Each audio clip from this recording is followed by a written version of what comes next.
Hey there, YouTube. So I'm so excited you've stumbled upon this video. It is my weekly money chat, and I am talking all about glimmers and how these apply to your money relationship.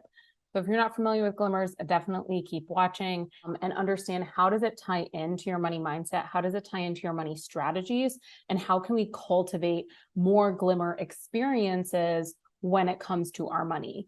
So for those of you who don't know me, I'm Eleanor. I work as a money and mindset coach. Let me know in the comments if you know what glimmers are. Let me know what some of your money glimmers are once you watch the video. And if you enjoy this, definitely hit the like button and subscribe. See you. Hello, everyone. I'm so excited you're joining me for this week's money chat. I am Eleanor Prisco, and I work as a money and mindset coach. And I'm super excited to be talking this week about glimmers. So you might have seen this has been really, really popular on social media right now of the topic of glimmers. So if you're unfamiliar with glimmers, glimmers are the opposite of triggers, right? And so triggers are moments when our nervous system kind of goes into overdrive and falls into a state of freeze, a state of fight, flight, fawning, right? And this can come up very frequently with our money, right? It can be something that is really, really challenging to overcome because we have a lot of locked up trauma when it comes to how we engage with our finances. And so when we have not necessarily learned really beneficial strategies or tactics on how to navigate managing our money or just engaging with our money in general, or managing it or interacting with it or checking in with it, it can cause a lot of trauma responses, right? We can go into, being triggered, and we can go into that freeze state where we just ignore our finances. We can go into the flight, and just run away from them, just completely ignore them. We can go into indecision of like not knowing what to do next. We can go into fight where we fight with our significant others, with our family, or our friends around money, or really become combative around it. Or we can go into kind of a fawn state, which would, when it comes to money, this kind of looks like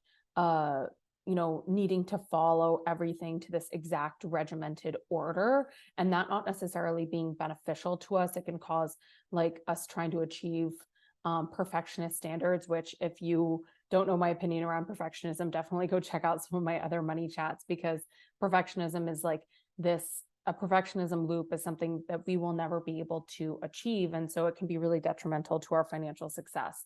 So anyways, what I want to talk about though today is, so instead of the trigger aspect, we see glimmers. Glimmers is becoming really popular on social media right now. We're seeing a lot of people talk about it, and glimmers are the opposite of triggers. So they're moments of, joy, of safety, of hope, of nervous system regulation that we can experience on a daily basis.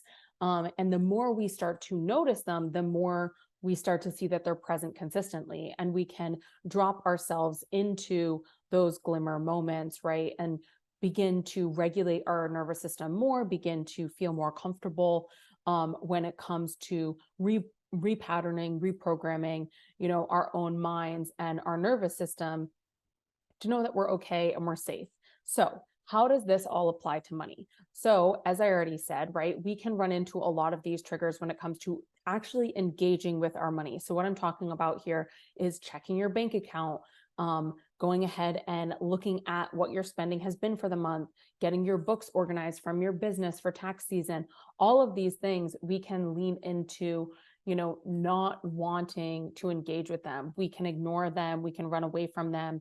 We can be really angry about them and hostile towards them, right? Or we can hold ourselves to a really, really rigid standard and eliminate all possible pleasure or ease from our spending habits. And so what I want to invite you into is like a key aspect of the feminine finance methodology is methodology that I founded and teach, is that glimmers are something that are automatically always honored within the financial system. So when you, for instance, are following kind of the normal voices of the financial management industry, and they're telling you to eliminate all pleasurable spending, right? Whether that be the coffee out, getting your nails done, needing to cut, right?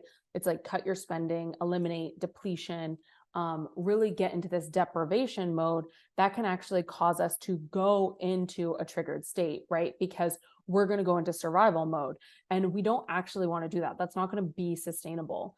And so when we actually take into consideration moments that give us a sense of security, a sense of safety when it comes to our spending, those moments of glimmer, right? And we incorporate them and keep them into our financial plan, whether that be on the personal or business side, right? You are building something that is going to be more sustainable for you, right? You are building something that is going to help you increase your income, that's going to help you, actually achieve what you want to in your business and in your personal finances. So it's about honoring these glimmers within your financial plan that are super, super important. And on the flip side of that is also figuring out how to pull more glimmers in to your own experience when it comes to engaging with your finances.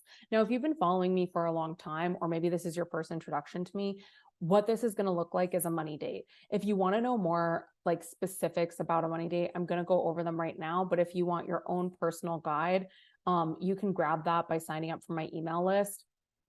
So what that looks like, right? What a money date looks like is actually taking into consideration what is going to help my nervous system feel regulated, what is going to help me feel safe to look at my finances, to manage my finances, to take the financial actions I need to.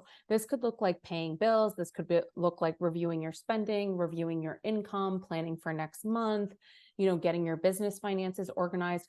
All of those things can come into play here, right? And so the important thing is actually taking the time to ask yourself, what does that look like for you? What does it look like for your nervous system to feel regulated? Is it, taking some time to get like really cozy and grab yourself a cup of tea and like maybe checking your finances while you're in bed, right? Or is it like going into total boss mode and like, getting all dressed up, full makeup, like having a green juice, a coffee, sitting at your desk with a computer? Is it actually getting out of your house, right? And giving yourself permission to go to a cafe, get your favorite, beverage, get a sweet little pastry, and like sit there and enjoy yourself as you go through checking your finances. All of these are right? All of these are different ways that folks can regulate their nervous system to feel more comfortable, to feel safer engaging with their finances, which is the point of the feminine finance methodology. My biggest goal is for women to start to feel like they have the power to engage with their finances. And it's not something that they need to be fearful of or concerned about or overwhelmed by, right?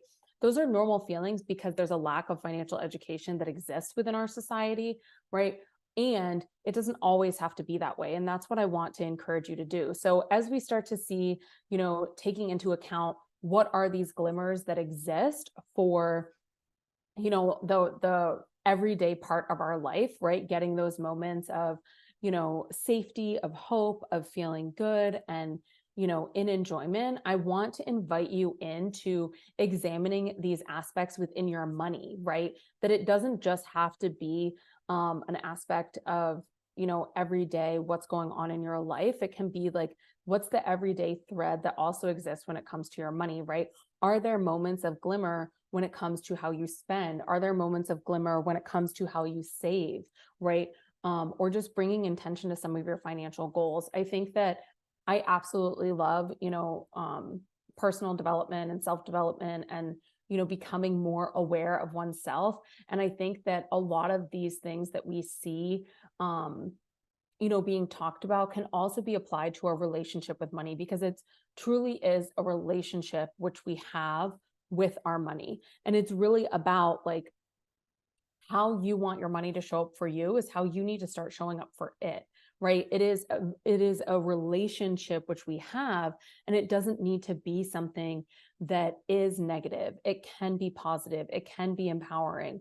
And it's all about learning the strategies and skills to do so. So I hope that you enjoyed this kind of new take on glimmers and seeing like what are the ways that we can see that be present with our own finances, with the financial actions we're taking, and to start to apply, this framing of glimmers when it comes to our spending, when it comes to our savings, when it comes to how we engage with our finances, right?